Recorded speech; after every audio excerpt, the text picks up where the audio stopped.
ಎನ್ನುವಂತಹ ಕೃತಿಗಳ ಮೂಲಕ ಕನ್ನಡ ಸಾಹಿತ್ಯ ಲೋಕವನ್ನು ಶ್ರೀಮಂತಗೊಳಿಸಿದಂತಹ ಮಹನೀಯರು.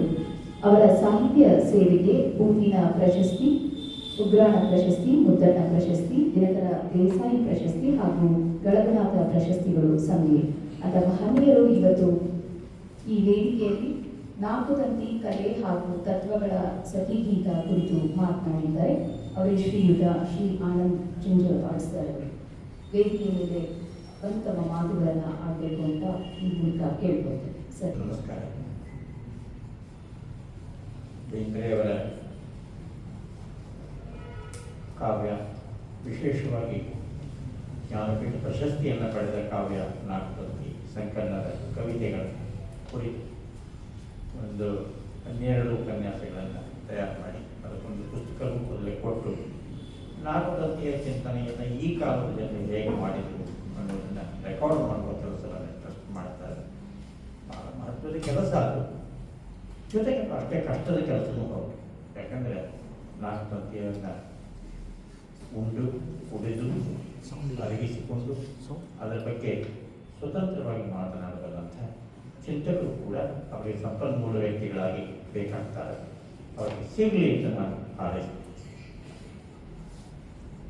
ಎಲ್ಲಕ್ಕಿಂತ ಹೆಚ್ಚಾಗಿ 2 ಮುಖ್ಯವಾದ ವಿಷಯಗಳನ್ನು ನಾನು ಮೊದಲ ಪೀಠಿಕಾ ರೂಪದಲ್ಲಿ ಹೇಳಿ ನಾನು ನನ್ನ ಮಾತಿಗೆ ಬರ್ತೇನೆ.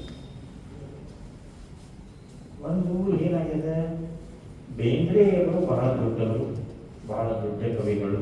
ಅವರ ಕವಿತೆಗಳೆಲ್ಲ ಬಹಳ ಮಹತ್ವದ್ದು, ಘನವಾದ ಕವಿತೆಗಳು, ಬಹುಆಯಾಮಿ ಕವಿತೆಗಳು ಇತ್ಯಾದಿಗಳ ಮಾತು ಒಂದು ತರಹ ಸಾಕಷ್ಟು ಆಡಿ ಮುಗಿದದ್ದು. ಜೊತೆಗೆ ಅವರು ಆಡುವ ಶಬ್ದಗಳ ಆಟ, ನಮ್ಮ ದೊಡ್ಡ ವಿಮರ್ಶೆಗಳು ಕೂಡ ಶಬ್ದಗಳ ಆಟ ಅಥವಾ ಅವರು ಉಪಯೋಗ ಮಾಡುವ ಶ್ಲೇಷಗಳು ಅಥವಾ ಅವರ ಲಯದ ವಿನ್ಯಾಸಗಳು, ಅಂದರೆ ಒಟ್ಟಾರೆಯಾಗಿ ಬೇರೆ ಕಾವ್ಯದ ಆದಿಭೌತಿಕ ಸ್ತರದ ಚರ್ಚೆಗಳು ನಮ್ಮ ಘನವಾದ ವಿಮರ್ಶೆಗಳಿಂದಲೂ ಸಾಮಾನ್ಯವಾದ ಆಸಕ್ತರಿಂದಲೂ ಕೂಡ ಸಾಕಷ್ಟು. ಬೇಂದ್ರೆಯವರು ದೊಡ್ಡವರು ಅಂತ ಈಗ ನಾವು ಯಾರಿಗೂ ಹೇಳಬೇಕಾಗಿಲ್ಲ ಹೊಸದಾಗಿ. ಆದರೆ ಈಗ ನಾವು ಮಾಡಬೇಕಾದದ್ದು ಅಂದರೆ ಬೇಂದ್ರೆಯವರು ಯಾರು ದೊಡ್ಡವರು, ಹೇಗೆ ದೊಡ್ಡವರು, ಎಲ್ಲಿ ದೊಡ್ಡವರು, ಆ ದೊಡ್ಡ ಸ್ಥಿತಿಯ ಒಂದು ಸ್ಕ್ಯಾನ್ ರಿಪೋರ್ಟನ್ನು ನಾವು ತಗೋಬೇಕಾಗಿದೆ. ಈ ಸ್ಕ್ಯಾನ್ ರಿಪೋರ್ಟ್ ತಗೊಳ್ಳೋದು ತಂದುಕೊಳ್ಳಿ ಸಾಮಾನ್ಯವಾಗಿ ಅಸ್ವಸ್ಥ ಮನುಷ್ಯನ ಸ್ಕ್ಯಾನ್ ರಿಪೋರ್ಟ್ ತಗೊಳ್ಳಕ್ಕೆ ಹೋಗ್ತೇವೆ. ಸ್ವಸ್ಥ ಮನಸ್ಸಿನ ಸ್ಕ್ಯಾನ್ ರಿಪೋರ್ಟ್ ಯಾಕೆ ತಗೊಳ್ಳೋದಿಲ್ಲ? ಯಾಕಂದರೆ ಆರಾಮಿದ್ದಾಗ ಅವನಿಗೆ ಡಾಕ್ಟರ್ಗೆ ಹೋಗೋಕೆ ಕಾರಣವಿಲ್ಲ ಅಂತ ಆಗ್ತದೆ.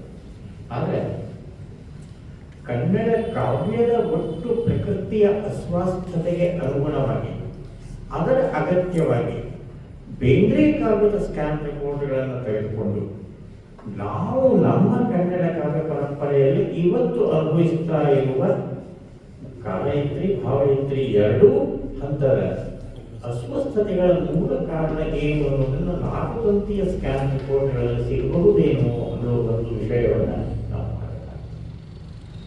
ಆ ತರಹದ ಕೆಲಸ ಕೂಡ ಈ ಉಪನ್ಯಾಸಗಳಲ್ಲಿ ಆಗಬೇಕು. ಜೊತೆಗೆ ನಾನು ಇವತ್ತೇ ಮಾತಾಡಲಿಕ್ಕೇನೆ ಮಾತಿನೊಳಗೆ 2 ನನ್ನದೇ ಆದ ಗ್ರಹಿಕೆಗಳನ್ನು, ಆ ಗ್ರಹಿಕೆಗಳನ್ನು ನೀವು ತಪ್ಪು ಅನ್ಬೋದು. ಮೊದಲನೇದು, ಯಾವುದೇ ಒಬ್ಬ ದೊಡ್ಡ ಕವಿಯ ಯಾವುದೇ ಕವಿಯ ಕವಿತೆಯನ್ನು ಓದಿದಾಗ ನನಗೆ ಹೀಗೆ ಅನಿಸಿತು ಕವಿತೆ, ಆ ಕವಿತೆಯ ಬಗ್ಗೆ ನನಗೆ ಹೀಗೆ ಭಾವನೆ ಮೂಡಿತು, ಈ ವಿಚಾರ ಮೂಡಿತು, ಅದರ ಅರ್ಥವನ್ನು ನಾನು ಹೀಗೆ ಮಾಡಿಕೊಂಡೆ ಅಂತೇನು ಮಾತಾಡ್ತೀನಿ. ಈ ಆಡುವ ಪದ್ಧತಿ 2 ಥರ. ಒಂದು ಮೆನಲ್ ಕ್ಯಾಂಟ್ ಹೇಳ್ತಾರೆ ಏನಂದ್ರೆ, ಜಗತ್ತನ್ನು ನೀವು 2 ಥರ ನೋಡ್ತೇವೆ. ಒಂದು ಅದು ಇದ್ದ ಹಾಗೆ, ಒಂದು ಅದು ತೋರುವ ಹಾಗೆ, 2 ಥರ ನೋಡ್ತೇವೆ. ಮೆನಲ್ ಕ್ಯಾಂಟ್ ಬಗ್ಗೆ ಹೋಗ್ತೇವೆ. ಜಗತ್ತಿನೊಳಗೆ ಅವನೇನು ಹೇಳ್ತಾನೆ, ನೀವು 2 ಥರ ನಿಮ್ಮ ಮನಸ್ಸು ನೀವು ಬೇಕಾದ್ರೆ ನೋಡ್ಕೋಬಹುದು. ಇದ್ದ ಹಾಗೆ ನೋಡ್ಕೋಬಹುದು ಅಥವಾ ಅದು ಕಾಣಿಸುವ ಹಾಗೆಯೂ ನೋಡ್ಕೋಬಹುದು ಅಂತ ಅಂತ ಭಾರತೀಯ ತತ್ವಜ್ಞಾನ ಅದನ್ನು ಒಪ್ಪುವುದಿಲ್ಲ. ನಮಗೇನದಂದ್ರೆ, ನೀವು ಏನು ಜಗತ್ತಿನೊಳಗೆ ಎಲ್ಲರೂ ನೋಡ್ತೇವೆ, ಎಲ್ಲರೂ ಅದು ಕಾಣಿಸುವಂತೆ ನೋಡ್ತೇವೆ, ಅದು ಅಷ್ಟೇ ನೋಡಿಕಾಗ್ತದೆ, ನಮಗೇನು ನೋಡಿ ಬರುವುದಿಲ್ಲ. ಹಾಗಾದ್ರೆ ಅದು ಇದ್ದಂತೆಯೇ ನೋಡಬಹುದಾದ ವಸ್ತು ಯಾವುದು ಜಗತ್ತಿನೊಳಗೆ ಅಂದರೆ ನಿನ್ನನ್ನು ನೀನು ಮಾತ್ರ ಇದ್ದಂತೆಯೇ ನೋಡಿಕೊಳ್ಳಬಹುದು. ನೋಡಿಕೊಂಡಿರ್ತೀಯ ಅಂತ ಏನಿಲ್ಲ. ಹಾಗೆ ನಿನ್ನನ್ನು ನೀನು ಕೂಡ ತಪ್ಪಾಗಿ ತಿಳ್ಕೊಂಡಿರುವ ಸಾಧ್ಯತೆಗಳು ಭಾಳ. ಅದಕ್ಕೆ ಬೇಂದ್ರೆಯವರ ನಾಟುಕಂತಿ ಕಾವ್ಯವನ್ನು ನಾನು ಓದಿಕೊಂಡ ನಾನೀಗ ಆಡ್ತಾ ಇರುವ ಮಾತುಗಳು ಬೇಂದ್ರೆ ಕಾವ್ಯ ನನಗೆ ಕಂಡ ರೀತಿಯ ಮಾತುಗಳೇ ಹೊರತು ಅವು ಇದ್ದ ರೀತಿಯ ಮಾತುಗಳಲ್ಲ. ಯಾಕಂದ್ರೆ ಪ್ರತಿಯೊಬ್ಬರಲ್ಲಿಯೂ ಇದ್ದ ರೀತಿ ಬೇರೆ ಇರ್ತದೆ. ಕಂಡ ರೀತಿಯನ್ನೇ ಮಾತಾಡ್ತಾನೆ. ನಾವು ಮನುಷ್ಯರನ್ನು ಹಂಗೆ ಮಾತಾಡ್ತೀವಿ, ಪ್ರಕೃತಿಯ ಹಂಗೆ ಮಾತಾಡೋಕ್ಕಾಗ್ತದೆ, ಕವಿತೆಯ ಜೋಡಿ ಹಂಗೆ ಮಾತಾಡ್ತಾರೆ. ಅದಕ್ಕೆ ನನ್ನ ಮಾತುಗಳ ಹಿಂದೆ ನಾಟುಕಂತಿ ನನಗೆ ಕಂಡ ರೀತಿಯೇ ಹೊರತು ಅದು ಇದ್ದ ರೀತಿ ಅಲ್ಲ. ಇದನ್ನೊಂದು ಎತ್ತರದಿಂದ ನಾನು ಮೊದಲೇ ಎರಡನೇ ಬಂದ ಕವಿತೆಯನ್ನು ಯಾಕೆ ಓದಬೇಕು ಮನುಷ್ಯ ಅನ್ನೋದಂದರೆ, ಕವಿತೆಯನ್ನು ಸಾಮಾನ್ಯವಾಗಿ ನಾವೇನು ಮಾಡ್ತೀವಿ, ಯಾವುದೋ ಕೈಗೊತ್ತ ವೇದಿಕೆ ಮೇಲೆ ಕವಿತೆ ಬಗ್ಗೆ ಮಾತಾಡಿ ಅಂದ್ಬಿಟ್ಟು ಆ ಪುಸ್ತಕ ತೆಗೆದು ಓದಿ ಒಂದು ತಯಾರು ಮಾಡ್ಕೊಂಡು ಆರಾಮಾಗಿ ಮಾತಾಡಿ ಹೋಗ್ತೀವಿ. ಕಾವ್ಯದ ಈ ಕಾಲದ ವಿಮರ್ಶೆ ಕಳೆದ 50-60 ವರ್ಷದಲ್ಲಿ ಮತ್ತೆ ಮತ್ತೆ ಮತ್ತೆ ಮತ್ತೆ ನಮ್ಮ ಕನ್ನಡ ಸಾಹಿತ್ಯದಲ್ಲಿ ಬಂದಿರುವ ಅನೇಕ ಪಂಥಗಳು ಹೇಳ್ತಾ ಇರುವ ಒಂದು ಒತ್ತಡದ ಮಾತದಲ್ಲ, ಕಾವ್ಯವನ್ನು ಸಾಂಸ್ಕೃತಿಕವಾಗಿ ಓದಬೇಕು, ಸಾಂಸ್ಕೃತಿಕವಾಗಿ ಅರ್ಥ ಮಾಡಿಕೊಳ್ಳಬೇಕು. ಈ ಮಾತನ್ನ ನಾವು ಸಂಪೂರ್ಣವಾಗಿ ನಿರಾಕರಣವನ್ನು ಮಾಡ್ತಾ ಇದ್ದೇವೆ. ಯಾರೂ ಕಾವ್ಯವನ್ನು ಸಾಂಸ್ಕೃತಿಕವಾಗಿ ಓದಬಾರದು. ಅಥವಾ ನಿಮ್ಮ ಸಾಮಾಜಿಕ ಒತ್ತಡದಿಂದನೋ ಅಥವಾ ರಾಜಕೀಯ ಒತ್ತಡದಿಂದನೋ ಸಾಂಸ್ಕೃತಿಕವಾಗಿಯೇ ಓದಬೇಕು ಅನ್ನುವ ಒತ್ತಡವನ್ನು ಅನುಭವಿಸ್ತಿದ್ರೆ, ಆ ಒತ್ತಡದಿಂದ ಓದಿ ನೀವು ಆ ಕಾವ್ಯದ ಬಗ್ಗೆ ಏನಾದ್ರು ಹೇಳ್ತಿದ್ರೆ ಅದು ಅಪೂರ್ಣತೆ ಆಗಿರ್ತದೆ, ಇಲ್ಲ ದೋಷಯುಕ್ತನೇ ಆಗಿರ್ತದೆ. ಅನೇಕ ಹೇಳಿದ್ರೆ ಅಪೂರ್ಣ ಆಗಿದ್ರೆ ತಪ್ಪಿಲ್ಲ, ಯಾಕೆಂದ್ರೆ ಮತ್ತೆ ಅವರ ಮಾಡ್ತಾನೆ, ಅಂದ್ರೆ ದೋಷಯುಕ್ತ ಆಗಿರ್ತದೆ. ಯಾಕೆ ದೋಷಯುಕ್ತ ಆಗಿರ್ತದೆ ಅಂತಂದ್ರೆ ನಿಮ್ಮ ಜೀವನಕ್ಕೆ ಮತ್ತು ಕಾವ್ಯದ ಓದಿನ ಅನುಭವಕ್ಕೆ ಸಂಬಂಧ ಇಲ್ಲ. ಅದಕ್ಕೆ ಸಾಂಸ್ಕೃತಿಕವಾಗಿ ಓದಬಾರ್ದು ಅಂತ ನೀವು ಹೇಳ್ತೀರಿ, ಅಂದ್ರೆ ಹೆಂಗೆ ಓದ್ಬೇಕು ಅದನ್ನ ಹೇಳ್ರಿ ಅಂತ ನೀವು ಹೇಳಿದ್ರೆ ಸಾಂಸ್ಕೃತಿಕವಾಗಿ ಓದಬೇಕು. ಕಾವ್ಯವನ್ನು ಎಂದೂ ನೀವು ಸಾಂಸ್ಕೃತಿಕವಾಗಿ ಓದಬಾರದು, ಸಾಂಸ್ಕೃತಿಕವಾಗಿ ಓದಬೇಕು. ಈ ಸಾಂಸ್ಕೃತಿಕವಾಗಿ ಓದುವುದು ಏನು ಅನ್ನೋದರ ಬಗ್ಗೆ ನಾನು ಹೆಚ್ಚು ವಿವರಗಳನ್ನು ಕೊಡಲಿಕ್ಕೆ ಹೋಗುವುದಿಲ್ಲ. ಅದು ಇಷ್ಟೇ ಹೇಳಬಾರೆ, ನಿಮ್ಮ ಜೀವನದ ಪ್ರತಿ ಕ್ಷಣದ ಅನುಭವದೊಳಗೆ ಅದು ಎನ್ಕ್ಯಾಶ್ ಆಗಬೇಕು. ಎನ್ಕ್ಯಾಶ್ ಆಗಬೇಕು ಅಂದರೆ ನನಗೆ ಇವತ್ತೊಂದು ದುಃಖ ಅಂದರೆ ಆ ಕವಿತೆಯೊಳಗೆ ವ್ಯಕ್ತವಾದ ದುಃಖ ಕೂಡ ನನ್ನ ಕವಿತೆ, ಆ ಕವಿತೆಗಳು ನಾವು ದುಃಖ ಅನುಭವಿಸಿದಾಗ ಆ ದುಃಖದ ಕವಿತೆ ಆ ಕವಿ ಬರ್ತದಲ್ಲ, ನಾನು ಬರ್ತದೆ ಅನ್ನುವಷ್ಟರ ಮಟ್ಟಿಗೆ ಅದು ನಿಮ್ಮ ಒಳಗೆ ಇದ್ದರೆ ಅದು ಸಾಂಸ್ಕೃತಿಕವಾದಂಥ ಒಂದು ಕೂಟ. ಅದಕ್ಕೆ ನಾನು ಇವತ್ತು ಆಡುವ ಮಾತುಗಳಲ್ಲೇ ಸಾಂಸ್ಕೃತಿಕವಾದ ವಿಚಕ್ಷಣೆಗಳು ಇರೋದಿಲ್ಲ, ಸಾಂಸ್ಕೃತಿಕವಾದ ವಿಚಕ್ಷಣೆಗಳು ಮಾತ್ರ ಇರ್ತಾವೆ. ಈ ಓದುವ ರೀತಿಯೇ ತಪ್ಪು ಅಂತ ಹೇಳುವ ಜನರಿಗೆ ನನ್ನ ಮಾತುಗಳು ಅಪಥ್ಯವಾಗಿ ಕಾಣ. ನಾನೇ ಈ ವಿಷಯ ಆರಿಸಿಕೊಂಡೆ, ಕಲೆ ಮತ್ತು ತತ್ವಗಳ ಸಚಿಗೀತ. ನಾವು ಎಷ್ಟು ಪಟ್ನೆ ಹೇಳಿದೆ ಫೋನ್ ಮಾಡಿದಾಗ ಅಂದರೆ ಹೇಳಿದ ಕಾರಣ ನಾನು ಕಳೆದ ಒಂದು 30 ವರ್ಷದಿಂದ ನನ್ನ ಜೀವನಾನುಭವದಲ್ಲೇ ಈ ಸಮಸ್ಯೆ ಅನುಭವಿಸ್ತಾ ಇದ್ದೆ. ಅನುಭವ ಒಂದು ಹೇಳ್ತದೆ, ಅದರ ಅನುಭವದ ಅರ್ಥ ಒಂದು ಹೇಳ್ತದೆ, ಅನುಭವದ ಅರ್ಥ ಮಾಡಿಕೊಳ್ಳುವ ರೀತಿ ಒಂದು ಹೇಳ್ತದೆ. ಕೊನೆಗೂ ಮನುಷ್ಯನ ಬದುಕಿನ ಅರ್ಥ ಹುಡುಕೋಲ್ಲ, ನಾನು ಬದುಕಿದ್ದಕ್ಕರೆ ಏನು ಅರ್ಥ ಅಂತ ಹುಡುಕಿಕೊಂಡು ಹೋದರೆ ಈ ಕಲೆ ಮತ್ತು ತತ್ವಗಳ ಜಗಳ ಹೊಡೆದಾಟಕ್ಕೆ ನಾವು ಬರಬೇಕಾಗ್ತದೆ. ಅದನ್ನು ನಾನು ಕಳೆದ 30-40 ವರ್ಷ ನನ್ನ ಸಾಂಸ್ಕೃತಿಕವಾಗಿ ಚರ್ಚೆ ಮಾಡ್ತಾ ಇರೋದ್ರಿಂದ, ಮಾಡಿಕೊಳ್ತಾ ಇರೋದ್ರಿಂದ, ಕವಿತೆಗಳನ್ನು ಹಾಗೆ ಓದ್ತಾ ಇರೋದ್ರಿಂದ ನನಗೆ ನಾನು ಆ ವಿಷಯವನ್ನು ಆರಿಸಿಕೊಂಡೆ. ಅದಕ್ಕೆ ಮೊದಲು ನನಗೇನು ಅನ್ನಿಸ್ತದೆ ಅಂದರೆ, ಈ ಕಲೆ ಮತ್ತು ತತ್ವ ಅಂತ ಏನೇನೋ ನೀವು ಒಂದೆರಡು ಪಾರಿಭಾಷಿಕ ಶಬ್ದ ಹೇಳ್ತೀರಿ, ಇದರ ಅರ್ಥ ಏನು? ಜಗಳದ ಏನದಲ್ಲಿ ಸಿವಿಲ್ ಸೂಟ್ ಫೈಲ್ ಮಾಡಿದ ಅಂದರೆ ಸಂಸ್ಥೆ ಜಾರಿ ಆಗಿದ್ದ ವಾದಿದ ಕಂಪ್ಲೇಂಟ್ ಇರ್ತದೆ, ಪ್ರತಿವಾದಿ ವಕೀಲರು ಒಂದು WS ಅಂತ ಹಾಕ್ತಾರೆ, ರಿಟನ್ ಸ್ಟೇಟ್ಮೆಂಟ್. ವಾದಿ ಹೇಳಿದ್ದೆಲ್ಲ ತಪ್ಪದ. ಆ ಕಂಪ್ಲೇಂಟು ಮತ್ತು ರಿಟನ್ ಸ್ಟೇಟ್ಮೆಂಟ್ಗಳನ್ನು ಮುಂದೆ ಇಟ್ಕೊಂಡು ಜಡ್ಜ್ ಮಾಡುವ ಮೊದಲನೇ ಕೆಲಸ ಏನು ಅಂದರೆ ಇಶ್ಯೂಸ್ ಅಂತ ಫ್ರೇಮ್ ಮಾಡ್ತಾನೆ. ಅಂದರೆ ಅದಕ್ಕೊಂದು ಉದ್ದತೆ ಇಡ್ತಾರೆ ಫ್ರೇಮಿಂಗ್ ಇಶ್ಯೂಸ್ ಅಂತ. ಆ ಇಶ್ಯೂಸ್ ಏನು ಅಂದರೆ ಈ ಇಡೀ ಕೇಸಿನೊಳಗೆ ನಾವು ನಿಜವಾಗಿಯೂ ಟ್ಯಾಕಲ್ ಮಾಡಬೇಕಾದ ವಿಷಯಗಳೇನು, ಸಿದ್ಧ ಮಾಡಬೇಕಾದ ವಿಷಯಗಳೇನು ಅಂತ ಒಂದು 4 ಪಾಯಿಂಟ್ ಮಾಡ್ತಾರೆ. ಅವು ಇಶ್ಯೂಸ್ ಫ್ರೇಮ್ ಆದಮೇಲೆ ಕೇಸ್ ಮುನ್ನಡೀತದೆ. ಹಂಗೆ ಕಲೆ ಮತ್ತು ತತ್ವಗಳ ಬೇಂದ್ರೆಯವರ ನಾಟುಕಂತಿಯ ಕೇಸ್ ನಡೆಸುವಾಗ ನಾನು ಕೆಲವು ಇಶ್ಯೂಸ್ಗಳನ್ನು ಟ್ರೈ ಮಾಡ್ಕೋಬೇಕಾಗಿದೆ. ಅದಕ್ಕಾಗಿ ಆ ಇಶ್ಯೂಸ್ಗಳು ಏನು ಅನ್ನೋದಂದರೆ ಅದು ಸ್ವಲ್ಪ ಪಾರಿಭಾಷಿಕತೆಯಿಂದ ಹೊರಗೆ ಬಂದೆ ಸರಳವಾಗಿ ಮಾತಾಡಿ ಹೇಳಬೇಕು ಅಂತ. ನಾವು ಕಬ್ಬು ನಾನು ಉಸೋಳದಿಂದ ಬಂದ ಅಲ್ಲಿ ಸಕ್ಕರೆ ಫ್ಯಾಕ್ಟ್ರಿ ಒಂದು ಎಂಟು ಕಬ್ಬು ಸಕ್ಕರೆ ಆಗ್ತದೆ. ಇದಕ್ಕೆ ಸರಳ ಬರ್ತದೆ. ಸಕ್ಕರೆ ಹೆಂಗದರಿ ಅಂತ ನಿಮಗೆ ಕೇಳಿದರೆ ನೀವೆಲ್ಲ ಹೇಳ್ತೇವೆ ಸಕ್ಕರೆ ಸಿಹಿ ಅಂತ. ವೇದವ್ಯಾಸರು ಕೂಡ ಸಕ್ಕರೆ ಕೃತಿಯುಗದೊಳಗೆ ಕಹಿ ಇತ್ತು ಅಂತ ಹೇಳಿ ಬಂದಿಲ್ಲ, ಅವರು ಸಿಹಿ ಅಂತ ಹೇಳಿ ಅವ್ರು ಹೇಳಿ ಕೊಡುವುದಿಲ್ಲ. ಸಕ್ಕರೆ ಸಿಹಿ ಯಾವ ಕಾಲದಲ್ಲಿರೋದು ಯಾವ ದೇಶದಲ್ಲೂ ಸಿಹಿ.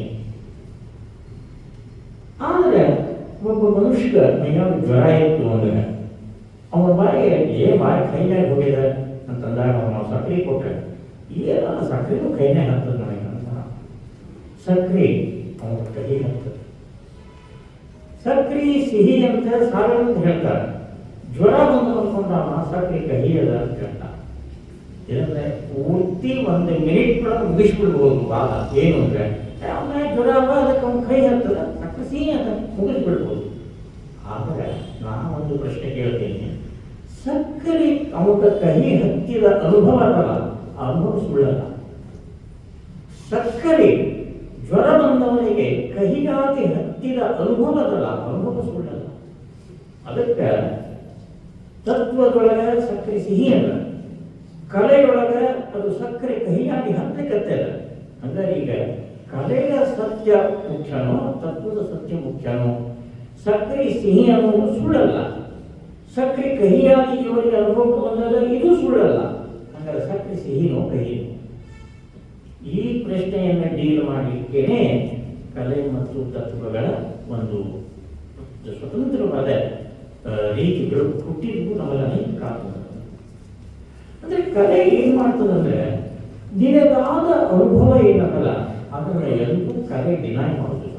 ತಪ್ಪಿರ್ಬೋದು, ಅದು ದೋಷಯುಕ್ತ ಇರ್ಬೋದು, ಮಿತಿ ಇರ್ಬೋದು, ಅಪೂರ್ಣ ಇರ್ಬೋದು, ಬಟ್ ಆ ಅನುಭವ ಆಗ್ಲಿಕ್ಕತ್ತದಲ್ಲ, ಆ ಅನುಭವ ಕಹಿಯಾದದ್ದು ಅನುಭವ. ಅದು ಸುಳ್ಳಿದ್ರೂ ಕೂಡ ಅನುಭವ ಅನ್ನುವ ಒಂದು ಸೆಂಟರ್ ಅದಲ್ಲ. ಅದಕ್ಕಾಗಿ ಕಲೆ ಅನ್ನೋದು ಯಾವ ಕಾಲಕ್ಕೂ ಅನುಭವ ಮೂಲದ ಸತ್ಯಕ್ಕೆ ತಪ್ಪಿದ್ರೂ ಕೂಡ ಅದನ್ನು ಗಮನಿಸ್ತದೆ, ಗಂಭೀರವಾಗಿ ಪರಿಗಣಿಸ್ತದೆ. ಆ ಕಾಲದ ಸಂಕಟ, ನೋವು, ತಲ್ಲಣಗಳಿಗೆ ಅದು ತನ್ನ ಚರ್ಚೆಯನ್ನು ಮಾಡಬೇಕು. ತತ್ವದ ಮಾತು ಹಂಗಲ್ಲ. ತತ್ವ ಸಕ್ಕರೆ ಸಿಹಿ ಇದೆ ಅಂತ ಹೇಳಿ ಮುಂದೆ ಹೋಗ್ಬಿಡ್ತದೆ, ಆ ಪ್ರಶ್ನೆ ಏನಿಲ್ಲ. ಆದರೆ ಇಬ್ಬರೂ ಕೂಡ ಚರ್ಚೆ ಮಾಡುವಾಗ ಒಂದು ಕಡೆ ಮೀಟ್ ಆಗಬೇಕಾಗ್ತದೆ. ಕಲೆಗಾರ ಏನು ಮಾಡ್ಬೇಕಮ್ಮ, ಸಕ್ಕರೆ ಕಹಿ ಅದ, ಅವ್ನ ಕಹಿ ಹತ್ತದ, ಅವ್ನಿಗೆ ಜ್ವರ ಅದ, ಹಂಗಾರೆ ಏನು ಮಾಡಬೇಕು? ಜ್ವರ ಅವನಂತೂ ನೀಗಬೇಕು. ಮನುಕುಲ ಸಾವಿರಾರು ವರ್ಷಗಳಿಂದ ಅನುಭವಿಸಿದ ಮುಂದಿರುವ ಜ್ವರಗಳು ಬಹಳ. ಈ ಜ್ವರಗಳು ಹೋಗ್ಬೇಕು ಅನ್ನೋದನ್ನೇ ಕಲೆಗಾರನು ಮಾತಾಡಬೇಕು. ಬಹಳ ನಮ್ಮ ಜ್ವರ ಬಂದ ಅವನ ಚಟಪಟಿಕೆಗಳನ್ನು ಕೂಡ ಯುಗಧರ್ಮಕ್ಕೆ ಮೂಲವಾಗಿ ಅಭಿವ್ಯಕ್ತಿ ಮಾಡಬೇಕು. ತತ್ವ ಅವನು ಅದನ್ನೇ ಹೇಳಬೇಕು. ಜ್ವರ ಕಳ್ಕೊಳ್ಳೋದ ಅದು ಸಕ್ಕರೆ ಸಿಹಿ ಅಂತದ. ಜ್ವರದ ಬಗೆಗೆ ಕಾಳಜಿ, ಜ್ವರ ಹೆಂಗೆ ಹೋಗಬೇಕು ಅನ್ನೋದರ ಬಗ್ಗೆ ಕಲೆಗಾರಗೂ ಕಾಳಜಿ ಅದ, ತತ್ವಕಾರಗೂ ಕಾಳಜಿ ಅದ. ಆದರೆ ತತ್ವ ಕಲೆಯ ಅನುಭವಕ್ಕೆ ಸದಾ ಕಾಲವೂ ಒಂದು ರೀತಿಯಿಂದ ನಿರ್ಲಕ್ಷ್ಯವನ್ನು ಮಾಡಿರ್ತದೆ. ಏನು ಮತ್ತು ಜ್ವರ ಅವನ ಕೈ ಹತ್ತದ ಗಂಭೀರವಾಗಿ ಪರಿಗಣಿಸೋದು ಏನಲ್ಲ ಅದರೊಳಗೆ ಅನ್ನೋ ರೀತಿಯೊಳಗೆ ತತ್ವ ಯಾವಾಗಲೂ ಮಾತಾಡ್ತಿರ್ತದೆ. ಈ ಒಂದು ಕಲೆ ಮತ್ತು ತತ್ವಗಳ ಪ್ಯಾಟರ್ನ್ ಅನ್ನು ಹಿಂದಿಟ್ಟುಕೊಂಡು 4 ತಂತಿಯ ಕವಿತೆಗಳ ಮೂಲದಲ್ಲಿರ್ತಕ್ಕಂಥ ಇಶ್ಯೂಸ್ ಏನು ಅನ್ನೋದನ್ನು ನಾವು ಏನಾಯ್ತು. ಬೇಂದ್ರೆಯವರ 1965 64 25/12/64 4 ತಂತಿ ಫಸ್ಟ್ ಎಡಿಷನ್ ಬಂದಾಗ ಬೇಂದ್ರೆಯವರು ಅದಕ್ಕೊಂದು ಮುನ್ನುಡಿ ಬರ್ತಾರೆ. ಬೇಂದ್ರೆಯವರು ಯಾವ ಗಾರ ಅವ, ಸಣ್ಣ ಗಾರ ಅವ, ಭಾಳ ಇಲ್ಲ ಅವರಿಗೆ. ಅಲ್ಲಿ ಬೇಂದ್ರೆಯವರು ಹೆಚ್ಚು ಡೀಲ್ ಮಾಡಿದ್ದೇನು ಅಂದರೆ, ಈ ಕಾವ್ಯ ಬಹಳ ಜಟಿಲದ, ಇದನ್ನು ಓದಿದ್ರೆ ಅರ್ಥ ಆಗೋದು ಕಷ್ಟ ಅದ. ಅದಕ್ಕೆ ಅವರು ಮತ್ತು ಒಂದೇ ಕಾಲದ ಕಾನ್ಸಂಟ್ರೇಷನ್ ಕೂಡ ಹೆಚ್ಚು ಈ ಕಾವ್ಯ ಹೆಂಗೆ ಅರ್ಥ ಆಗಬೇಕು ಮಂದಿಗೆ ಅನ್ನೋದು ಕನ್ನಡಕ್ಕೆ ಬರ್ತಾರೆ. ಮಜಾ ಅಂದರೆ ಅವ್ರ ಮಾತದ ದುರೂಹ್ಯತೆ, ಆ ಕವಿತೆ ಅರ್ಥ ಆಗದೇ ಇರೋದು, ಇವೆಲ್ಲ ಸಮ್ಯಕ್ ಶಿಕ್ಷಣದಿಂದಲೇ ಬಗೆಹರಿಯಬೇಕಾದ ಸಮಸ್ಯೆಗಳು. ಇದು ಬೇಂದ್ರೆಯವರ ನಾಲ್ಕು ತಂದೆಗಳ ಮುಕ್ತಾಯ. ಸಮ್ಯಕ್ ಶಿಕ್ಷಣ ಅಂದರೆ ಏನು? ಸಮ್ಯಕ್ ಶಿಕ್ಷಣ ಅಂದರೆ ನಮ್ಮ ಕನ್ನಡ ಅಧ್ಯಾಪಕರು ನಮ್ಮ ಹುಡುಗರಿಗೆ ಚಂದಾಗಿ ಕವಿತಾ ಅಂದರೆ ಏನು, ಅದನ್ನು ಹೆಂಗೆ ಬಿಚ್ಚಬೇಕು, ಹೆಂಗೆ ಅದನ್ನು ಅರ್ಥ ಮಾಡ್ಕೊಳ್ಬೇಕು, ಅದನ್ನು ಸರಿಯಾಗಿ ಕಲಿಸಬೇಕು ಅನ್ನುವ ಶಿಕ್ಷಣ ಅಲ್ಲ. ಇದು ಒಂದು ನೀವು ಕುಡಿಸ್ಕೊಳ್ಬೇಕಾದ್ರೆ. ಅದು ಸಮ್ಯಕ್ ಶಿಕ್ಷಣ ಅಂದರೆ ಜೀವನಕ್ಕೆ ಕಾವ್ಯವನ್ನು ಹೆಂಗೆ ಲಿಂಕ್ ಮಾಡ್ಕೊಳ್ಬೇಕು ಅನ್ನೋದನ್ನು ಹೇಳೋದು ಸಮ್ಯಕ್ ಶಿಕ್ಷಣ. ಅದು ನಮ್ಮಲ್ಲಿ ಆಡಳಿತ ಬೇಂದ್ರೆಯವರ ಕಾಲದಲ್ಲೇ ಅದು ಬಿಚ್ಚಬಹುದು ಹೋಗಿತ್ತು. ನಮ್ಮಲ್ಲೇ ಕನ್ನಡ ಕಾವ್ಯದೊಳಗೆ ಒಂದು ಸಂಸ್ಕೃತಿಯೊಳಗೆ ಒಂದದ ಅದು ಏನಂದರೆ, ಒಬ್ಬ ಹರಿಜನ ಮನುಷ್ಯ ಇದ್ರೂ ಕೂಡ ಅವನ ದುರ್ಗವ್ವ ಜಾಮೂನ ಕುಡಿಯೊಳಗೆ ಅವನು ಮಾಡುವ ಭಜನೆಯಿಂದ ಅವನಿಗೆ ಕಾವ್ಯ ಸಂಸ್ಕಾರ ಆಗ್ತದೆ. ಹೆಣ್ಣು ತೋರಿಸಿದಾಗ ಅದನ್ನೇ ಒಂದು ಹಾಡು ಬರ್ತದೆ, ಹಾಡಿನಿಂದ ಅವನು ಕಾವ್ಯ ಸಂಸ್ಕಾರ ಆಗ್ತದೆ. ಮುಂಜಾನೆ ಬೀಸು ಕಲ್ಲೊಳಗೆ ನಮ್ಮ ಮನೆಯೊಳಗಿಂದ ನಾವು ಬೀಸುವಾಗ ಬೀಸು ಕಲ್ಲಿನ ಹಾಡಿನಿಂದ ಕಾವ್ಯ ಸಂಸ್ಕಾರ ಆಗ್ತದೆ. ನಂತರ ಕಾವ್ಯ ಸಂಸ್ಕಾರ ಅನ್ನೋದು ಸದಾಕಾಲ ಎಲ್ಲರ ಮನೆಯೊಳಗೆ ಇರ್ತಿತ್ತು ಒಂದು ಕಾಲ. ಇವತ್ತು ಅದು ಇಲ್ಲ, ಬೇರೆ ಕಾಲದಲ್ಲಿ ಇರ್ತಿದ್ದಿಲ್ಲ. ಹೀಗಾಗಿ ಆ ಕಾವ್ಯ ಸಂಸ್ಕಾರದಿಂದ ಒಂದು ಯಾವುದೋ ರೀತಿಯ ಕಾವ್ಯದಲ್ಲಿ ಅವರು ಲಿಂಕ್ ಇರ್ತಿತ್ತು. ಆದರೆ ಬೇಂದ್ರೆಯವರ ನಾಲ್ಕಂತೆ ಬರುವ ಹೊತ್ತಿಗಾಗಲೇ ಅದೆಲ್ಲ ಡಿಸ್ಕನೆಕ್ಟ್ ಆಗಿ ಕಾವ್ಯದ ಬಗ್ಗೆ ಸಮ್ಯಕ್ ಶಿಕ್ಷಣ ಸಿಕ್ಕಾಗ ಮಾತನಾಡಿ ಅರ್ಥ ಆಗ್ತದೆ. ಹಾಗಾಗಿ ಏನು ಮಾಡಬೇಕು ತಿಳಿಯುವುದಿಲ್ಲ ಅನ್ನೋ ಮಾತನ್ನು ಬರೀತಾರೆ ಅಂತ ಹೇಳಿದ್ರೆ, ಇದು ಬಹಳ ನಾಲ್ಕು ತಂತಿ ಏನು ಹೇಳ್ತದೆ ಅನ್ನೋದಕ್ಕಿಂತ ನಾಲ್ಕು ತಂತಿ ಅರ್ಥ ಹೆಂಗಾಗಿತ್ತು, ಸಂವಹನ ಹೆಂಗಾಗಿತ್ತು ಅನ್ನೋದ್ರ ಬಗ್ಗೆ ಬೇರೆ ಅಷ್ಟಕ್ಕೆ ಅವರ ಮುನ್ನಡೆ ಮುಗಿತು. ಆದರೆ ವೆಂಕಟೇಶ್ವರ ಜೋಶಿ ಅನ್ನೋದು ಮರಾಠಿ ನಿರ್ಮಾಣ ಮಾಡಿದರು, 4 ಕಂತು ಮಾಡಿ 1979 ಬೆಳಗಾವಿಯವರು. ಅವರ ಮಗಳು ಕವಿತ್ರನೇ ಇದ್ರು, ಅವರು ಬಸಂತಿಲ್ಲ ಬರೀತಾರೆ. ಅವರು 4 ಕಂತು ಅಂತ ಮಾಡಿದಾಗ ಬೇಂದ್ರೆಯವರು ಅದಕ್ಕೂ ಒಂದು ಮುನ್ನಡೆವಾಗ ಅದು 4 ಪ್ಯಾರ, ಕನ್ನಡದ 2 ಪ್ಯಾರ ಇತ್ತು, 4 ಪ್ಯಾರ. ಅಲ್ಲಿ ಒಂದು ಮುಖ್ಯವಾದ ಮಾತನ್ನ 4 ಕಂತಿಗಳಲ್ಲಿ ನಾನು ಈ ಕವಿತೆಗಳನ್ನು ಬರೆಯುವಾಗ ನನಗೆ ಒಳಗೆ ಏನು ಸಂಕಟ ಇತ್ತು, ಯಾವ ಕಾರಣಕ್ಕಾಗಿ ಈ ಕವಿತೆಗಳನ್ನು ಬರದೆ ಅನ್ನೋದನ್ನ ಮರಾಠಿ ಮುನ್ನುಡಿಗಳು ಬರೋದು. ಅದು ಒಂದು 2 ಮಾತು ಮುಖ್ಯ. ಅವ್ರು ಏನು ಹೇಳ್ತಾರೆ ಮರಾಠಿಯ ಇದು, ಮನುಕುಲಕ್ಕೆ ಕೌರವ ಪಾಂಡವರ ಯುದ್ಧ ಮತ್ತು ರಾಮರಾವಣರ ಯುದ್ಧ, 21 ಸಲ ಕ್ಷತ್ರಿಯರನ್ನು ನಾಶ ಮಾಡಿದ ಅನೇಕ ದುರ್ಘಟನೆಯ ಯುದ್ಧ, ಇವೆಲ್ಲ ಮನುಕುಲದ ಬೆನ್ನಿಗೆ ಪ್ರಾರಂಭವಾಗಿ ಬಂದೇ ಬಿದ್ದಾಗ, ಹೀಗಾಗಿ ಈ ಯುದ್ಧ ಅನ್ನುವುದರ ಒಂದು ದೊಡ್ಡ ಪರಂಪರೆಯೊಳಗೆ ನಾವು ಇದ್ದೀವಿ. ಆ ಕೃತಿಗಳನ್ನು ನಾಶ ಆಗಿಲ್ಲ.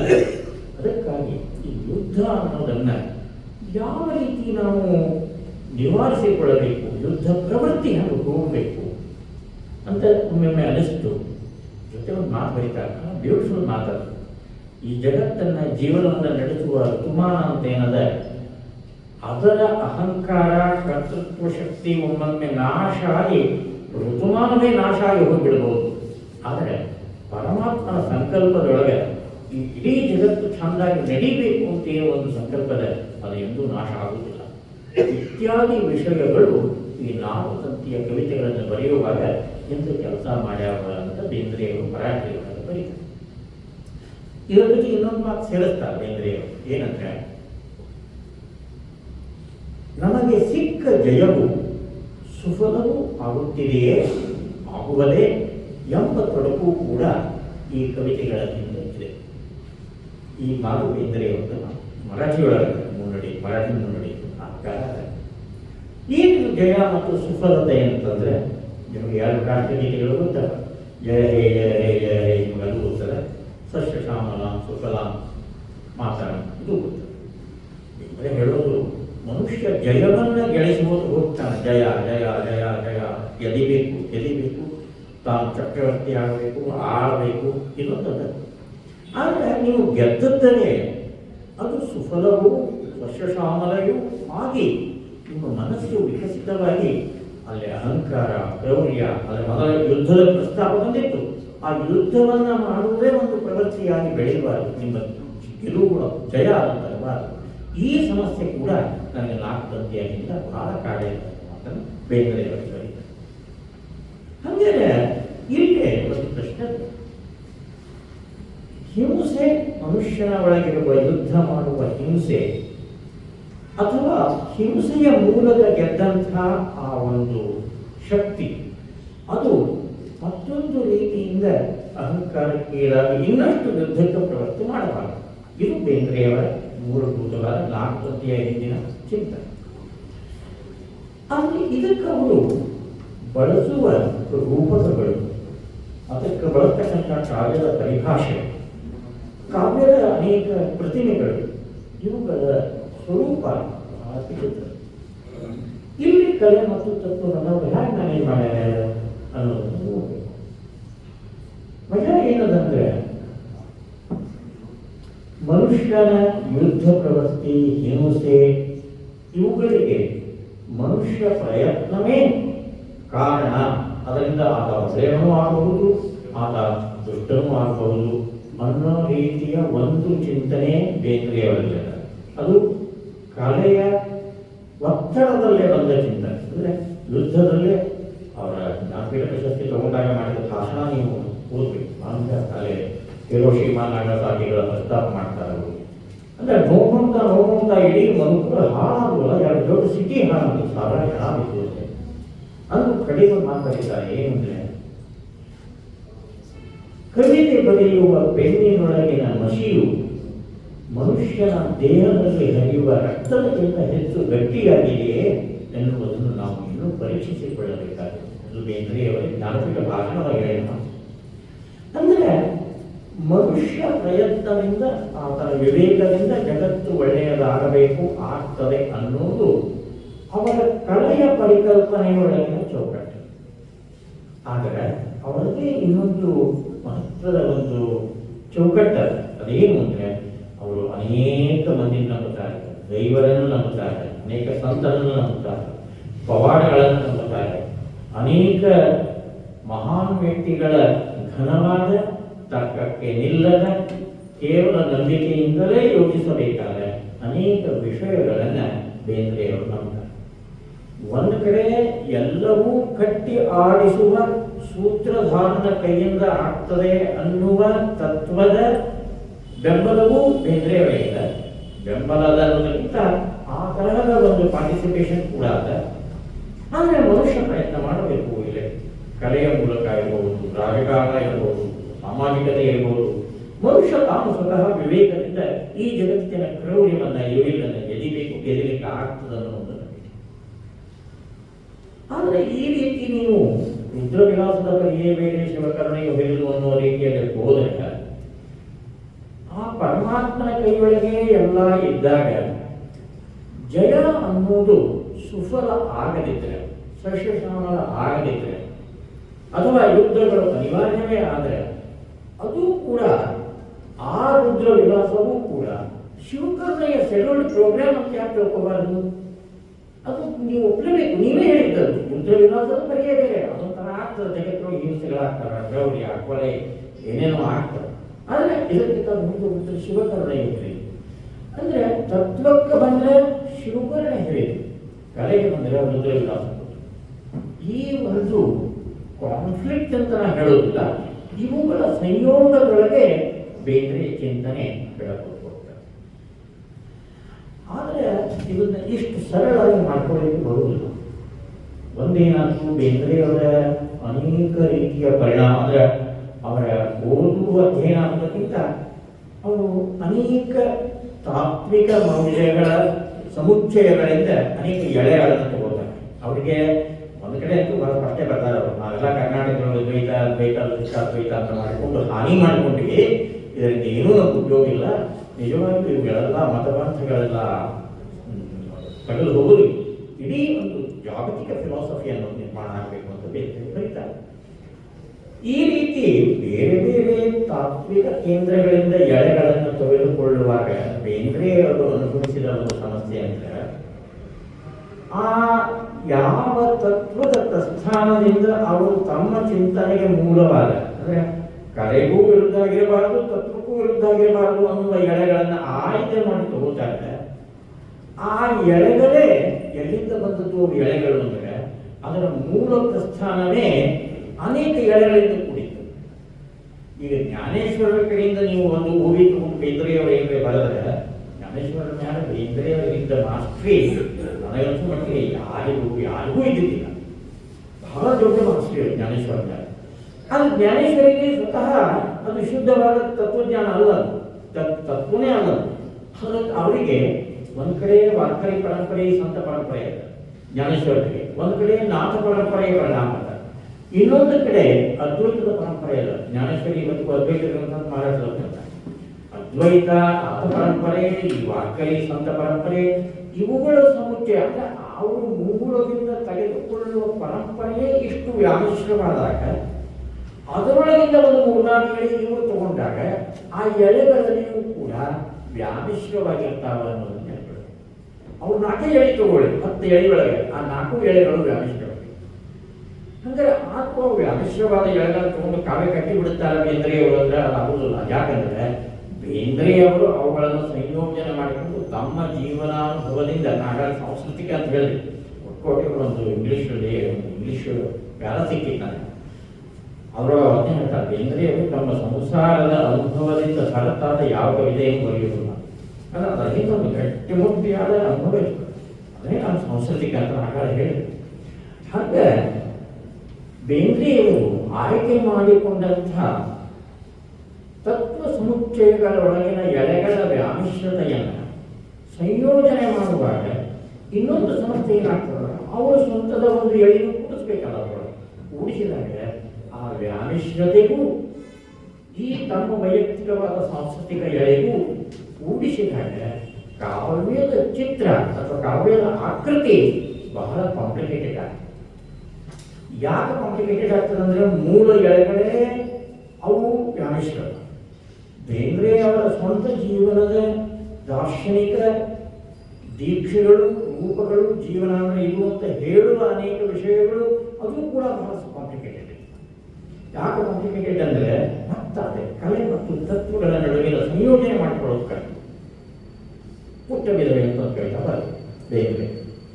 ಆ ಪುಟ್ಟ ವಿಧವೆ ಒಬ್ಬ ಸಣ್ಣ ಹುಡುಗಿ ವಿಧವೆ ಆದನು. ಯಾಕೆಂದ್ರೆ ಕೆಂಪು ಸೀರೆ ಉಡಿಸಿದ್ರು, ಉಪನಾದಿಗಳನ್ನು ಮಾಡಿದ್ರು, ಪಾಪ ಪುರಾಣ ಕೇಳಿ ಬಂದು ಸಣ್ಣ ಹುಡುಗಿ ಜೀವನ ಬದುಕಬೇಕಾದಾಗಿ ಬೇಂದ್ರೆಯವರು ಪುಟ್ಟ ವಿಧವೆಯ ಯಾವ ವಿಷಯದ ಬಗ್ಗೆ ನಿಜವಾಗಿಯೂ ದುಃಖ ಪಟ್ಟಲಿಕ್ಕೆ ತ್ಯಾಗದೊಳಗೆ ಕವಿತೆಯೊಳಗೆ ಒಂದು ಆಕೆ ಪಾಪ ಸಣ್ಣ ಹುಡುಗಿ ಎಷ್ಟು ದುಃಖ ಬಂತಲ್ಲ ಅಂತ ಕಷ್ಟಪಡಲಿಕ್ಕೆ, ಅಥವಾ ಏನು ಸಾಮಾಜಿಕ ಮಂದಿ ಎಲ್ಲ ಮೂಢನಂಬಿಕೆಗಳು ಇವೆಲ್ಲ ಉಪನಾದಿಗಳನ್ನು ಮಾಡೋದು, ವಿಧವೆಯನ್ನು ಈ ರೀತಿ ಕಾಣೋದು ಇದೇ ತಪ್ಪು ಅಂತ ಹೇಳಿಕತ್ತಾರೋ, ಅಥವಾ ಈ ಜಗತ್ತನ್ನೇ ಸಂಪೂರ್ಣವಾಗಿ ನಿರ್ಮಾಣ ಮಾಡುವ, ನಿಯಂತ್ರಿಸುವ ಶಿವಕರುಣೆ ಅಲ್ಲ, ಅದರೊಳಗೆ ಇಂಥ ಒಂದು ರುದ್ರವಿಲಾಸವು ಬಂತಲ್ಲ ಅಂತ ಹೇಳಿ ಶಿವಕರುಣೆಯ ಬಗೆಗೆ ಅವರಿಗೆ ವಿರೋಧ ಮಾಡಲಿಕ್ಕೆ ಮನಸ್ಸಿಲ್ಲ. ಆದರೆ ಹಿಂಗಾಕು ಅನ್ನುವ ಒಂದು ಗೊಂದಲ ಅದನ್ನು ಅವ್ರು ಹೇಳಿಕತ್ತಾರೋ. ಪುಟ್ಟ ವಿಧವೆ ಕವಿತೆಯೊಳಗೆ ಪುಟ್ಟ ವಿಧವೆಗೆ ಅವರು ಯಾವ ರೀತಿ ಸ್ಪಂದನ ಮಾಡಲಿಕ್ಕೆ ಅನ್ನೋದು ನಮ್ಗೆ ಸ್ಪಷ್ಟನೆ ಆಗಿಲ್ಲ. ಆದರೆ ಮಜಾ ಏನು ಅಂದರೆ ತಪ್ಪಿ ಆ ಪುಟ್ಟ ವಿಧವೆಯ ಬಗ್ಗೆ ಸಾಮಾಜಿಕವಾದಂತಹ ಈ ಮೂಢನಂಬಿಕೆ ಇದೆ, ಅವರು ವಿರೋಧ ಮಾಡ್ತಿದ್ರು ಅಂದರೆ ಆ ತಪ್ಪಿ ಇನ್ನೊಂದು ವಿಚಾರ ಮಾಡಿ ಪುಟ್ಟ ವಿಧವೆ ಬೆಳೆದ್ರು. ಕರ್ನೆ ಧಾರವಾಡದ ಎಲ್ಲೋ ಒಂದು ಏರಿಯಾದಾಗಿದ್ದು ಅಲ್ಲಿ ನೋಡಿದ್ರವರು ಆಕೆ ನೋಡಿ ದುಃಖಪಟ್ಟರು, ಕೈತಾ ಪಟ್ಟು ನಿನ್ನ ಬಗ್ಗೆ ಒಳ್ಳೆ ತೋರಿಸಿದ್ರು. ಸಣ್ಣ ಹುಡುಗಿ ಬೆಳ್ಕೊಟ್ಟು ಯಾವುದೋ ಒಂದು ಮಠದೊಳಗೆ, ಯಾವುದೋ ಗಾಂಧಿ ಜಾತಿ ಮಠದೊಳಗೆ ಬೆಳೆದು ದೊಡ್ಡ ಫಿಲಾಸಫರ್ ಆದವು, ದೊಡ್ಡ ವಿಜ್ಞಾನಿ ಆದವು, ಅಮೆರಿಕಾದಾಗ ಹೋಗಿ ಒಂದು 20-30 ವರ್ಷ ಇದ್ದು ಆಕೆಗೆ ಒಂದು ದೊಡ್ಡ ಇನ್ಸೈಟ್ ಬಂದು ಈ ಭಾರತದ ತನ್ನ ಸ್ವಂತ ಅನುಭವದಿಂದಾಗಿ ಬೆಳೆಸಿಕೊಂಡರು. ಭಾರತದ ತತ್ವಜ್ಞಾನಿಗಳೆಲ್ಲ ಎಷ್ಟು ಮೂಢನಂಬಿಕೆಗಳಿಂದ ತುಂಬ್ಯಾವ, ಅದರ ನಿಜವಾದ ಸತ್ಯ ಇವರಿಗೆ ಗೊತ್ತೇ ಇಲ್ಲ ಅಂತ ಅದರ ಬಗ್ಗೆ ಅಧ್ಯಯನ ಮಾಡಿ ಇಡೀ ಭಾರತದ ಯಾವುದನ್ನು ಶಿವಕರುಣೆ ಅಂತ ಹೇಳ್ತಾರೆ ಆ ಶಿವಕರುಣೆಯ ಹಿಂದಿನ ವೈದಿಕ ಪಠ್ಯಗಳನ್ನು ವಿರೋಧ ಮಾಡಿಸುವ ಒಂದು ಅನೇಕ ಲೇಖನಗಳನ್ನು ಬರೆಯುವುದಾಗಲಿ ಅಥವಾ ಭಾಷಣಗಳು ಮಾಡೋದಾಗಲಿ, ಯಾವ ರೀತಿ ಸಂಘ ಸಂಸ್ಥೆ ಮಾಡೋದಾಗಲಿ ಅಂತ ಈ ಮಾಡಲಿಕ್ಕೆ ಬಂದಿದ್ದು ತಪ್ಪಿಗೆ ಧಾರವಾಡ ಬಂದು ಬೇಂದ್ರೆಯವರಿಗೆ ನೀವು ಹಿಂಗೆಲ್ಲ ಬರೆದಿದ್ರಿ, ನೀವು ಬರೀ ಆ ಕವಿತಾ ಬರೆದ್ರಿ, ಮನೆಗೆ ಹೋದ್ರಿ, ಆದ್ರೆ ನಾವು ಇವತ್ತ ನೀವು ಯಾವುದನ್ನ ತಪ್ಪು ಅಂತ ಹೇಳಿದ್ರಿ ಆ ತಪ್ಪಿಗೆ ಕಾರಣವಾದ ಪಠ್ಯಗಳನ್ನೇ ಹಣಿಲಿಕ್ಕತ್ತೀನಿ, ಬರೀಲಿಕ್ಕತ್ತೀನಿ ಅಂತ ಹೇಳಿದ್ರೆ ಆಗ ಬೇಂದ್ರೆಯವರು ಆ ಹುಡುಗಿಗೆ ಏನು ಹೇಳ್ತಿದ್ರು, ಖಂಡಿತವಾಗಿ ತಪ್ಪು ಮಾಡಬಾರದು, ನಿನಗೆ ಬಂದದ್ದು ದುಃಖ ರುದ್ರವಿಲಾಸ ಸರಿ, ಆದರೆ ಶಿವಕರುಣೆಯ ಒಳಗೆ ಇದು ತಪ್ಪಲ್ಲ ಅಂತ ಹೇಳ್ತಿದ್ರು. ಅಂದರೆ ಬೇಂದ್ರೆಯವರ ಕಲೆ ಮತ್ತು ತತ್ವಗಳ ನಡುವಿನ ಸಂಯೋಜನೆಯೊಳಗೆ ಒಪ್ಪಂದ ಅನ್ನೋದು ಬಹಳ ಮುಖ್ಯವಾದ ವಿಷಯ. ಅಂದರೆ ಶಿವಕರುಣೆಯನ್ನ ಗಟ್ಟಿಯಾಗಿ ಉಟ್ಟುಕೊಂಡು ರುದ್ರವಿಲಾಸವನ್ನ ಅವರು ಸ್ವಲ್ಪ ಅದಕ್ಕೆ ಮಿಡಿಬೇಕಾಗ್ತಿತ್ತು, ಮಿಡಿತಿದ್ರು, ಆದರೆ ಅದು ಎಂದಿದ್ರು ಟೆಂಟೇಟಿವ್ ಆಗಿದೆ. ಈ ಅರ್ಥದಲ್ಲಿ ನಾವು ಇನ್ನೊಮ್ಮೆ ಅವರ ಕೊಡು ಕಾಂಚಾಣ, ಚಿಗರಿಂಗಳ ಚೆಲುವೆ, ಈ ಎಲ್ಲ ಕವಿತೆಗಳನ್ನು ತುತ್ತಿನ ಚೀಲ ಹಿಡ್ಕೊಂಡು ಎಲ್ಲ ಕವಿತೆಗಳನ್ನು ನಾವು ಇನ್ನೊಮ್ಮೆ ನೋಡಬೇಕು. ಇದರ ಜೊತೆ ಇನ್ನೊಂದು ಮಜಾ ಏನು ಅಂದರೆ, ಹೀಗೆಲ್ಲ ಮಾಡಿದ್ದರಿಂದ ಬೇಂದ್ರೆಯವರ ಕಾವ್ಯದ ರೂಪಕಗಳ ಸ್ಥಿತಿ ಏನಾಯಿತು ಆ ಕವಿತೆಗಳನ್ನು ಓದಿ ಏನು ಮಾಡ್ತಾರೆ. ಅನೇಕ ದಾರ್ಶನಿಕ ತತ್ವಗಳ ಹಿನ್ನೆಲೆಯಿಂದ ಯಾವುದೋ ದಾರ್ಶನಿಕ ತತ್ವದ ಒಂದು ಅದಕ್ಕೆ ಸಂಪರ್ಕ ಇರುವ ಒಂದು ಸಣ್ಣ ಸಾಲನ್ನ, ಅದು ವ್ಯಾವಶ್ಯಕ ಸಾಲ, ಒಂದು ಸಣ್ಣ ರೂಪಕವನ್ನು ಒಂದೇ ನುಡಿಯ 4 ಸಾಲಿನೊಳಗೆ ಒಂದು ಸಾಲಿನ ಒಂದು ಪಾದದೊಳಗೆ ಒಂದು ರೀತಿಯ ರೂಪಕ ಇರ್ತದೆ. ಅದರ ಇನ್ನು ಅರ್ಧ ಭಾಗ ಇನ್ನೊಂದು ರೂಪಕ ಎಳೆ ಇರ್ತದೆ. 2ನೇ ಸಾಲಿನೊಳಗೆ ಮತ್ತೆ ಇನ್ನು 2 ರೂಪಕಗಳು ಇರ್ತಾವೆ. ರೂಪಕಗಳು ಇರ್ತಾವಂದ್ರೆ ಅವುಗಳ ಪೂರ್ತಿ ರೂಪ ಇರುವುದಿಲ್ಲ, ಯಾವುದೋ ಒಂದು ಕನೆಕ್ಟೆಡ್ ವಿಷಯ ಇರ್ತದೆ. ಇವಾಗ ನೀವು ಮಾಡಿದ್ರಿ ಅಂದರೆ ಸಮಸ್ಯೆ ಏನಾಗ್ತದಂದ್ರೆ, ಕವಿತೆಗೆ ಇರತಕ್ಕಂಥ ಅಧಿಕಾರಿಗಳು ಸಾವಯವ ಶಿಲ್ಪದ ಸಮಗ್ರೀಕರಣ ಬಲ ಇದು ಸಾಧಿತ ಆಗುವುದು. ಬೇಂದ್ರೆಯವರಿಗೆ ಸಾವಯವ ಶಿಲ್ಪದ ಸಮಗ್ರೀಕರಣ ಬಲ ಮುಖ್ಯನೇ ಆಗದಷ್ಟು ಅವರು ತತ್ವಬದ್ಧತೆ, ಕಲೆಯ ನಿಷ್ಠೆ ಇವುಗಳನ್ನು ಅವರು ಪಾಲಿಸಬೇಕಾಗುತ್ತೆ. ಅವರು ಉಳಿದ ಜವಾಬ್ದಾರಿಯನ್ನೆಲ್ಲ ಬೇಂದ್ರೆಯವರು ಇವರ ಮೇಲೆ ಹಾಕ್ತಾರೆ. ನೀವು ಸರಿಯಾಗಿ ಅದನ್ನು ಓದ್ರಿ, ಅನೇಕ ಆಯಾಮಗಳನ್ನು ಓದ್ರಿ, ಅಲ್ಟಿಮೇಟ್ಲಿ ಸಾವಯವ ಶಿಲ್ಪದ ಸಮಗ್ರೀಕರಣ ಬಲ ಓದುಗರಲ್ಲಿ ಇರಬೇಕೆ ಹೊರತು ಬರೆಯುವವರು ಏನಕ್ಕಿಲ್ಲ ಅನ್ನುವಷ್ಟರ ಮಟ್ಟಿಗೆ ಅವರ ನಾಟಕಂತಿ ಕವಿತೆಗಳು ಕಾಂಕ್ರೀಟ್ ಆಗ್ಯಾವ, ಕಾಂಪ್ಲಿಕೇಟೆಡ್. ಇದರ ಜೊತೆಗೆ ಇನ್ನೊಂದು 2 ವಿಷಯಗಳನ್ನು ನೋಡಿ. ನಾಟಕಂತಿಯೊಳಗೆ ಇರುವ ಆ ಕವಿತೆಗಳನ್ನ ಅವರೇನು ಮುನ್ನುಡಿ ವಿಷಯ ಹೇಳ್ತಾರೆ, ಜಯ ಮತ್ತು ಸಾಫಲ್ಯ, ದೇವದಾನದ ಯುದ್ಧದ ಹಿನ್ನೆಲೆ ಇದೆಲ್ಲ ಕುರಿತಾಗ ಈ ಕಾಲದ ವಿಷಮತೆಯ ಬಗ್ಗೆ ಟ್ಯಾಗ್ ಅನ್ನೋದ್ರ ಬಗ್ಗೆ ಸಮಸ್ಯೆ ಇಲ್ಲ. ಆದರೆ ಅದನ್ನು ವಿವರಿಸಿಕೊಳ್ಳುವಾಗ ಬೇಂದ್ರೆಯವರು ಮಾಡಿದ ಒಂದು ಗ್ರಹಿಕೆಯ ಬಗ್ಗೆ ನಾವು ವಿಚಾರ ಮಾಡಬೇಕಾಗ್ತದೆ. ತತ್ವ ಅನ್ನೋದು ಬಹಳ ಬೇರೆ ಬೇರೆ ರೀತಿಯಿಂದ ಇರ್ತಾವ ಅನ್ನೋದು ಗೊತ್ತು. ನಮಗೆ ಒಂದು ನೆನಪಿಡಬೇಕು, ನಾವು ತತ್ವಜ್ಞಾನ ಅನ್ನೋ ಶಬ್ದವನ್ನು ಬಳಸಿಲ್ಲ, ತತ್ವ ಅನ್ನೋದಷ್ಟೇ ಬಳಸಿಲ್ಲ. ಯಾಕಂದ್ರೆ ತತ್ವಜ್ಞಾನ ಅಂದರೆ ತಕ್ಷಣ ನಾವು ಅವುಗಳ ಆ ಶಬ್ದವನ್ನು ಎಷ್ಟು ಪುಲಗಿಸಿಬಿಟ್ಟಿವಿ ಅಂದರೆ ತಕ್ಷಣ ನಾವು ಮತಪಂಥೀಯ ಹೋಗಿ ಅದ್ವೈತ ತತ್ವಜ್ಞಾನ, ದ್ವೈತ ತತ್ವಜ್ಞಾನ, ವೀರಶೈವ ತತ್ವಜ್ಞಾನ, ಜೈನ ತತ್ವಜ್ಞಾನ ಅಂತ ಹೇಳಿ ಮತಪಂಥೀಯ ಆವರಣಗಳು ಬಂದ್ಬಿಡ್ತದೆ. ಅದಕ್ಕೆ ನಾನು ತತ್ವಜ್ಞಾನ ಅನ್ನೋ ಶಬ್ದವನ್ನು ಬಳಸದೆ ಕೇವಲ ತತ್ವ ಅಂತ ಬಳಸಿ. ತತ್ವ ಅಂದರೆ ಟ್ರುತ್, ಇಷ್ಟೇ ಅರ್ಥ. ಆ ಟ್ರುತ್ವವನ್ನು ನೀವು ನಿರೂಪಿಸುವ ಮಠ ಮಾನ್ಯಗಳ ಸಂಬಂಧ ಇಲ್ಲ. ಬೇಂದ್ರೆಯವರು ತತ್ವಗಳಿಗೆ ಕಂಡು ಬೀಳ್ತಾರೆ. ಅವರು ಯಾವ ತತ್ವಜ್ಞಾನಕ್ಕೂ ಹುರಿದವರ ಬೇಂದ್ರೆಯವರಲ್ಲಿ ತತ್ವಜ್ಞಾನ ಇದು ಬಹಳ ಮಹತ್ವದ ಮಾತು. ಆದರೆ ಮಜಾ ಏನಾಗ್ತದಂದ್ರೆ, ಬೇಂದ್ರೆಯವರ ಈ ನಾಟಕಂತಿ ಕವಿತೆಗಳ ಗ್ರಹಿಕೆಯೊಳಗೆ ನನಗೆ ಕಂಡಂಥ ಒಂದು ಸಮಸ್ಯೆ ಏನು ಅಂದರೆ, ಅದು ಸರಿನೋ ತಪ್ಪು ವಿಚಾರ ಮಾಡಬೇಕು. ಜಗತ್ತಿನ ಎಲ್ಲ ತತ್ವ ಪ್ರಸ್ಥಾನಗಳ ಒಳಗಿರುವ ವೈವಿಧ್ಯಗಳನ್ನು ಅವರು ವೈವಿಧ್ಯಗಳು ಅಂತ ತಿಳ್ಕೊತಾರೆ. ಅಂದರೆ ಇಷ್ಟು ತತ್ವ ಪ್ರಸ್ಥಾನಗಳ ಏನೇನೋ ಹೇಳ್ತಾವ ತತ್ವ ತಾತ್ವಿಕವಾಗಿ. ಜಗತ್ತು ಹಿಂಗದ, ಮನುಷ್ಯ ಹಿಂಗಿದ್ದಾನ, ಯೋಗಗಳು ಹಿಂಗವ, ಅವನ ಇಂದ್ರಿಯಗಳು ಹಿಂಗವ, ಅವನ ಕರ್ಮೇಂದ್ರಿಯಗಳು ಹಿಂಗೆ ಕೆಲಸ ಮಾಡ್ತಾವ, ಮ್ಯಾಲ ಬಂದಿದ್ದಾನ ಅವ ಇದೆಲ್ಲ ನಿರ್ಣಯ ಮಾಡ್ತಾನ, ನಿಮ್ಮ ಕರ್ಮಗಳಂದ್ರೆ ಹಿಂಗೆ. ಅದೇನೋ ಒಂದು ದೊಡ್ಡ ಜಗತ್ತದ. ಜಗತ್ತಿನ ಬಗ್ಗೆ ಅನೇಕ ತತ್ವಜ್ಞಾನಿಗಳು ಅನೇಕ ತತ್ವಗಳು ಏನೇನೋ ಹೇಳ್ತಾವ. ಈ ವೈವಿಧ್ಯವನ್ನು ಇವುಗಳನ್ನು ವೈರುಧ್ಯಗಳು ಒಂದು ಹೇಳಿದಂತೆ ಇನ್ನೊಂದು ಹೇಳಿಲ್ಲ. ಕಾಂಟ್ರಡಿಕ್ಷನ್ಸ್ ಅನ್ನೋದು ಅನಿವಾರ್ಯದಾಗ ಕಾಂಟ್ರಡಿಕ್ಟರಿ ಆದಂಥ ತತ್ವ ಪ್ರಸ್ಥಾನಗಳವು. ಬೇಂದ್ರೆಯವರು ಅವುಗಳೆಲ್ಲವೂ ಒಂದೇ ಟೆಂಟಿನೊಳಗೆ ತಂದು ಅವುಗಳನ್ನು ಕೂಡಿಸಿ ಒಂದು ಪಾಠ ಮಾಡಿಕೊಳ್ತಾರೆ. ವೈವಿಧ್ಯಗಳು ಅಂತ ನೀವು ಗ್ರಹಿಸಿದಾಗ ನಿಮ್ಮ ಕಲೆಗೆ ಒಂದು ದೊಡ್ಡ ಶಕ್ತಿ ಬರ್ಬೋದು. ಯಾಕಂದ್ರೆ ದೊಡ್ಡ ಜಗತ್ತಾಗ್ತದೆ, ಆ ದೊಡ್ಡ ಜಗತ್ತಿನ ಅನೇಕ ವಿಷಯಗಳಲ್ಲ, ಪರಿಕಲ್ಪನೆಗಳಲ್ಲ, ಪರಿಭಾಷೆಗಳಲ್ಲ. ಎಲ್ಲಕ್ಕಿಂತ ಹೆಚ್ಚಾಗಿ ಅನೇಕ ಪರಮ ಸಂತರಾದ ಪ್ರಸ್ಥಾನದೊಳಗಿದ್ದಾರೆ. ಅವರ ಮಾತುಗಳನ್ನು ತಗೋಬಹುದು, ಅವರ ತತ್ವಗಳನ್ನು ನೀವು ಒಂದಕ್ಕೊಂದು ಜೋಡಿಸಬಹುದು, ಎಲ್ಲ ಹಾಕೋಬಹುದು. ಕವಿತೆ ಏನೋ ಸುಂದರ ಆಯಿತು, ಕವಿತೆ ನಿಬಿಡವಾಯಿತು, ದಟ್ಟವಾಯಿತು. ಆದರೆ ನೀವು ಹೇಳೋ ಸತ್ಯ ಅದೇನಾಯ್ತು ಅಂದರೆ ಯಾವ ಪಂಥದ ಸತ್ಯವೂ ಆಗಲಿಲ್ಲ, ನಿಮ್ಮ ಜೀವನದ ಸತ್ಯವೂ ಆಗಲಿಲ್ಲ ಓದುಗರಿಗೆ. ಯಾಕಂದರೆ ನೀವು ಏಕಕಾಲಕ್ಕೆ ಎಲ್ಲಾನು ಸರಿ ಅಂತ ಹೇಳಿದರೆ ಅದು ಬೇಂದ್ರೆ ಕಾವ್ಯದೊಳಗೆ ಬಹಳ ಸಮಸ್ಯೆ ಆಗುತ್ತೆ. ಅದಕ್ಕಾಗಿಯೇ ಬೇಂದ್ರೆಯವರ ಧಾತುತಂತಿ ಕವಿತೆಗಳ ಮೂಲಭೂತವಾದ ಒಂದು ಪ್ರಶ್ನೆ ಅಂದರೆ ವೈರುಧ್ಯಗಳನ್ನು ವೈವಿಧ್ಯಗಳು ಅಂತ ಕಾಣಿಸಿಕೊಳ್ಳುವ ಅಥವಾ ಎಲ್ಲ ವೈರುಧ್ಯಗಳ ಕುಸುರುಗಳನ್ನು, ಮೊನಚಾದ ಕುಸುರುಗಳನ್ನು ಕತ್ತರಿಸಿಕೊಂಡು ಮೊಂಡು ಮಾಡಿಕೊಳ್ಳುವ ಅವರ ಬಗೆ ಏನದ, ಇದರಿಂದ ಉದ್ದೇಶ ತೋರಿಸಿರಬೇಕು. ಯಾಕಂದರೆ ಒಂದು ಕಡೆ ಅಂತೂ ಒಂದು ಬಹಳ ಇದರಲ್ಲೇ ಬರೀತಾರೆ, ಅಂದರೆ ಉತ್ಸಾಹ ಬರೀತಾರೆ. ಇಡೀ ಜಗತ್ತಿನ ಕವಿಗಳ ಒಂದು ಪರಿಷತ್ತಾಗಬೇಕು, ಆ ಪರಿಷತ್ತಿನೊಳಗೆ ಎಲ್ಲರೂ ಒಂದೊಂದು ಸಮ್ಮೇಳನ ಆಗಬೇಕು, ಜಗತ್ತಿನ ಒಂದೊಂದು ವರ್ಷ. ಅವರು ಜಗತ್ತು ಹೆಂಗಿರಬೇಕು ಅನ್ನೋದನ್ನು ಆಯಾ ದೇಶಗಳ ಒಂದು ರೂಪ, ಎಲ್ಲ ಭೌಗೋಳಿಕ ರೂಪಗಳು ಒಂದು ಮ್ಯಾನಿಫೆಸ್ಟೋ ತಯಾರು ಮಾಡಬೇಕು. ಇದನ್ನು ಆ ದೇಶದ ಪ್ರಧಾನಮಂತ್ರಿಗೆ ಕೊಡಬೇಕು. ಆ ದೇಶದ ಪ್ರಧಾನಮಂತ್ರಿ ತನ್ನ ಯೋಜನೆಗಳನ್ನು ಮಾಡುವಾಗ ಈ ಕವಿ ಪರಿಷತ್ತು, ಅಂದರೆ ಇಡೀ ಜಾಗತಿಕ ಕವಿ ಪರಿಷತ್ತು ಕೊಟ್ಟಂಥ ವಿಷಯಗಳನ್ನು ಪರಿಗಣಿಸಬೇಕು ಅಂತ. ಅದಂತೂ ಸಾಧನೆ ಇಲ್ಲ ಅಂತ ಪ್ರಶ್ನೆ. ಇದು ಯಾಕೆ ಹಿಂಗೆ ಹೇಳಬೇಕಾಗ್ತದೆ ಬೇಂದ್ರೆಯವರಿಗೆ ಅಂದರೆ ಜಗತ್ತಿನ ಎಲ್ಲ ಪ್ರಸ್ಥಾನಗಳನ್ನು ಅವರು ವೈವಿಧ್ಯಗಳು ಅಂತ ತಿಳ್ಕೊಂಡು ಒಂದು ಸಪ್ಪನೆ ಮಾಡ್ಕೊತಾರೆ. ಅದು ಮಜಾ.